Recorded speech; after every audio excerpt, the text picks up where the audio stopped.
राधा कृष्ण के चैनल पर आप सभी का मैं स्वागत करती हूँ। आप सभी को मेरा राधे राधे। हरे कृष्णा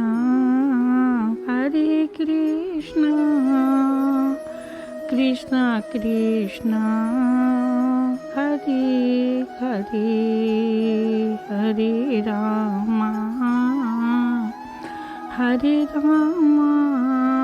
रामा रामा हरे हरे। आज मैं सभी भक्तों को गीता ज्ञान का 9वां अध्याय सुनाने जा रही हूँ। श्री कृष्ण बोले, हे अर्जुन, तुम में ईर्ष्या नहीं है, इसलिए यह अति गुप्त शास्त्रीय ज्ञान और अनुभव तुमसे कहता हूँ। इसे जानकर तुम्हारा अशुभ ना होगा। यह ज्ञान सब विद्याओं में श्रेष्ठ है तथा सब गोपनीयों में गुप्त एवं परम पवित्र, उत्तम, प्रत्यक्ष फल वाला और धर्म युक्त है। साधना करने में बड़ा सुगम और नष्ट नहीं होता। इस धर्म पर जो श्रद्धा नहीं रखते वह मुझे नहीं पाते और इस मृत्यु युक्त संसार में बार बार लौटते हैं।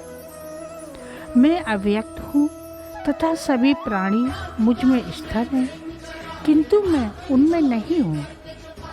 मुझ में सब भूत भी नहीं है। जिस प्रकार सर्वत्र बहने वाली महान वायु समस्त आकाश में व्याप्त है, उसी प्रकार समस्त भूत मुझ में है। ऐसा समझो हे कौन्तेय, सभी जीव कल्प के अंत में मेरी आकृति में आ मिलते हैं और कल्प के प्रारंभ में उनको मैं फिर उत्पन्न करता हूँ। मेरे ये कर्म मुझे नहीं बांधते, क्योंकि मैं उदासीन की तरह इनमें आसक्त नहीं हूँ, वरन मैं उनमें स्थिर हूँ। मैं अध्यक्ष होकर प्रकृति द्वारा चराचर जगत को उत्पन्न करता हूँ। हे अर्जुन, इसी कारण यह जगत बनता और बिगड़ता रहता है। मूर्ख लोग मेरे स्वरूप को नहीं जानते कि मैं समस्त चराचर का स्वामी हूँ। वे मुझको मनुष्य जानकर मेरी अवहेलना करते हैं। वे उस आसुरी प्रकृति के वश में हैं जो मोड़ को उत्पन्न कर रही है। हे पार्थ, विवेकी जन जो देवी प्रकृति में स्थिर हैं, वे मुझे संसार का आदि अविनाशी जानकर अनन्य मन में भजते हैं। दृढ़ व्रती सदा मेरा कीर्तन करते हैं और भक्ति से उष्टजना करते हैं। कोई लोग ज्ञान योग से पूजन करते हुए मेरी उपासना करते हैं और कोई एकत्व से, कोई पृथकत्व से और कोई मुझे अनेक रूप वाला विश्व रूप मानकर उपासना करते हैं। इस जगत का पिता माता, धारण करता, पितामह, जानने योग्य पदार्थ ओंकार, ऋषि वेद, सामवेद और यजुर्वेद में ही है। गति पालन करता, प्रभु साक्षी निवास स्थान, रक्षक, मित्र, उत्पन्न करने वाला, संहार कारक, आधार, प्रलय स्थान और अविनाशी बीज में ही हूँ। मैं सूर्य के रूप में तपता हूँ, वर्षा रोकता हूँ तथा मैं ही वर्षा करता हूँ। हे अर्जुन, मैं ही अमृत और मृत्यु भी हूँ तथा सत्य और असत्य भी हूँ। तीनों वेदों के ज्ञाता, सोम पीने वाले, पाप रहित, यज्ञ द्वारा मेरी पूजा करके स्वर्ग चाहते हैं और इंद्र के पुण्य लोक में पहुंचकर स्वर्ग में देवताओं के योग्य दिव्य सुख भोगते हैं।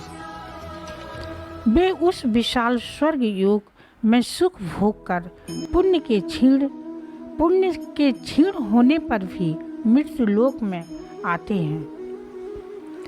इस प्रकार तीनों वेदों के यज्ञादि धर्मों का पालन करने वाले भोग की इच्छा करने वालों का आवागमन होता रहता है। हे कौन्तेय, जो दूसरे देवताओं के भक्त हैं और श्रद्धा से उन्हें पूजते हैं, वे भी मेरा ही पूजन करते हैं, परंतु यह पूजन विधि पूर्वक नहीं है। सब यज्ञों का भोक्ता और स्वामी मैं ही हूँ। जो मेरे इस तत्व को नहीं जानते, वे आवागमन से नहीं छूटते। देवताओं के पुजारी देवलोक को, पितरों के पूजक और पितृलोक को, यक्षादित के पुजारी यक्ष लोकों को मेरा पूजन करने वाले मुझे पाते हैं। भक्ति से पत्र, पुष्प, फल या जल को मुझको अर्पण करता है, उस शुद्ध अंतःकरण वाले व्यक्ति के लिए दिए हुए पदार्थ को भी मैं बड़ी प्रसन्नता से ग्रहण करता हूँ। हे कौन्तेय, जो तुम कर्म करते हो, खाते हो, तप करते हो, वह सब मेरे अर्पण करो, वह सब मुझे अर्पण करो। ऐसा करने से कर्म बंधन रूप शुभ अशुभ फलों से युक्त हो जाओगे और संन्यास योग से युक्त होकर मुक्ति या मुझको अवश्य पाओगे। जो कोई मुझको भक्ति से भजता है, वह मुझ में है और मैं उसमें हूँ। यदि कोई दुराचारी भी अनन्य भाव से मेरा भजन करे, तो उसको मैं साधु ही मानता हूँ, क्योंकि उसने उत्तम मार्ग ग्रहण किया है। वह शीघ्र ही धर्मात्मा होता है और चिरस्थायी शांति पाता है। हे पार्थ, मेरा आश्रय पाकर नीच कुल में उत्पन्न स्त्रियां, वैश्य और शूद्र भी उत्तम गति को पाते हैं। फिर जो पुण्यवान भक्त राजस्वी ब्राह्मण हैं, उनकी तो बात ही क्या है। अतः इस नाशवान और दुख सारे संसार में जन्म पाकर मेरा ही भजन करो। मेरी पूजा और मुझे नमस्कार कर मुझ में लौ लगाए रहकर मुझ में लय हो जाओगे। गीता ज्ञान का 9वां अध्याय समाप्त। हरे कृष्णा कृष्णा कृष्णा हरे हरे, हरे राम